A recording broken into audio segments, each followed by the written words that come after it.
Myself, Sajid Siddiqui. Today's lecture on determination of identity formation in individual and groups. तो सबसे पहले इसमें हम लोग ये देखेंगे कि जिसे हिंदी में हम कहते हैं पहचान। तो पहचान के विभिन्न निर्धारक कौन कौन से होते हैं? तो पहचान के सबसे पहले अगर निर्धारक की बात करें तो वो परिवार है। परिवार के बाद दूसरी कड़ी में भाषा है, और भाषा के बाद उसके आगे हम देखें तो धर्म है। धर्म के बाद वर्ग है। वर्ग के बाद तीसरी लास्ट में क्षेत्रीयता है।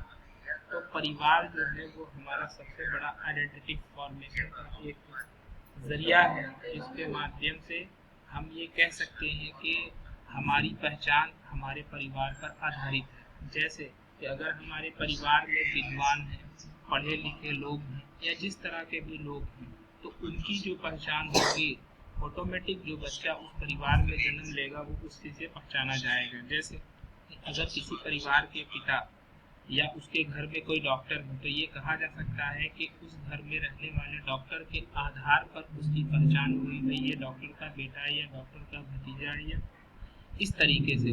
उसी प्रकार से भाषा, तो भाषा ये सबसे बड़ी पहचान है आपके आइडेंटिटी फॉर्मेशन के, कि आप किस तरीके का भाषा का उपयोग कर रहे हैं। जैसे आप अपने मातृभाषा का प्रयोग कर रहे हैं, क्षेत्रीय भाषा का प्रयोग कर रहे हैं, आप एज ए सेकंड लैंग्वेज जो लैंग्वेजेस हैं उसका इस्तेमाल कर रहे हैं। तो ये भाषा कहीं ना कहीं आपकी सबसे बड़ी पहचान है। तो भाषा में मुख्य रूप से अगर आप हिंदी बोल रहे हैं तो कोई भी आपको इस पहचान के साथ निरूपित कर सकता है कि आप हिंदी भाषी क्षेत्र के रहने वाले हैं। अगर आपकी मातृभाषा उर्दू है तो आपको ये कहा जाता है कि भाई ये उर्दू बोलने वाले उर्दू भाषी लोग हैं। उसी तरीके से अगर आपने अंग्रेजी अगर आप बोल रहे हैं तो ये बताया जा सकता है कि ये भाई इनका मातृभाषा अंग्रेजी है और ये अंग्रेजी भाषा के जानने वाले हैं। इसी प्रकार से अगर भारत के परिप्रेक्ष्य में हम देखें तो भारत में क्या है कि multi languages, multi caste, multi class, तो ये सारी चीज़ें कहीं ना कहीं ये जो है आपकी पहचान के संदर्भ में निरूपित की जा सकती है। उसी प्रकार से धर्म, अगर आप किसी विशेष धर्म के मानने वाले हैं तो वो भी आपको कहीं ना कहीं एक पहचान है। जैसे कोई हिंदू है, कोई मुस्लिम है, कोई सिख है, कोई ईसाई है, कोई पारसी है, कोई जैन है, कोई बौद्ध है।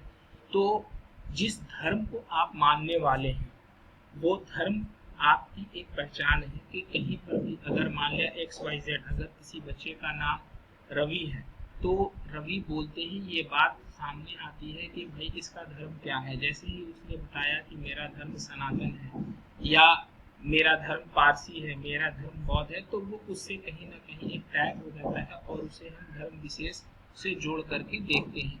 उसी प्रकार से जो है अगली कड़ी जो है वर्ग, तो ये वर्ग भी कहीं ना कहीं आपकी पहचान का एक सबसे बड़ा आधार है।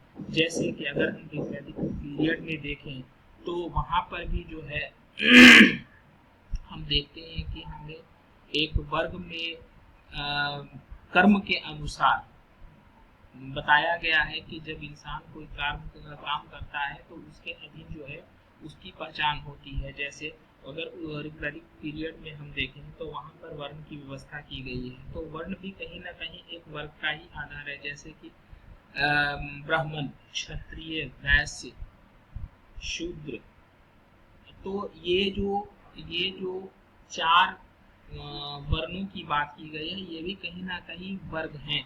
तो अब धर्म के अंदर भी बहुत सारे वर्ग जो है स्थापित किए गए हैं जिनसे हमारी पहचान बिल्कुल स्पष्ट हो जाती है। जैसे कि किसी धर्म, जैसे सनातन धर्म के अंदर अगर हम देखें तो उसमें ब्राह्मण है, राजपूत हैं, उसके बाद हम देखें कायस्थ हैं, उसके बाद हम देखें कि यदुवंशी हैं, उसके बाद हम देखें कि SC ST वर्ग के लोग हैं। तो इस प्रकार से आपकी पैदाइश जिस धर्म और जिस वर्ग विशेष के अंतर्गत आती है वो कहीं ना कहीं आपकी पहचान बन जाती है। उसके बाद अगली कड़ी जो है वो है क्षेत्रीयता। ये बहुत ही आपके पहचान का मुख्य केंद्र होता है। क्षेत्रीयता जो है किसी भी बालक की पहचान के सबसे अभिन्न अंग होता है।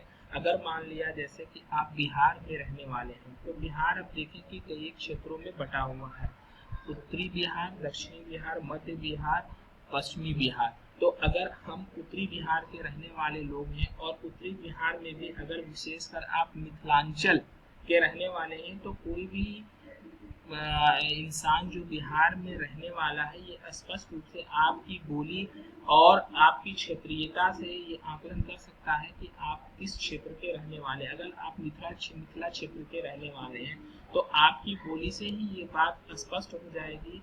जब भी आप किसी से वार्तालाप करेंगे, तो आपकी जो बोली है, आपकी जो भाषा है, वो इस बात को स्पष्ट कर देगी कि आप किस क्षेत्र के रहने वाले हैं और किस क्षेत्र के प्राणी हैं।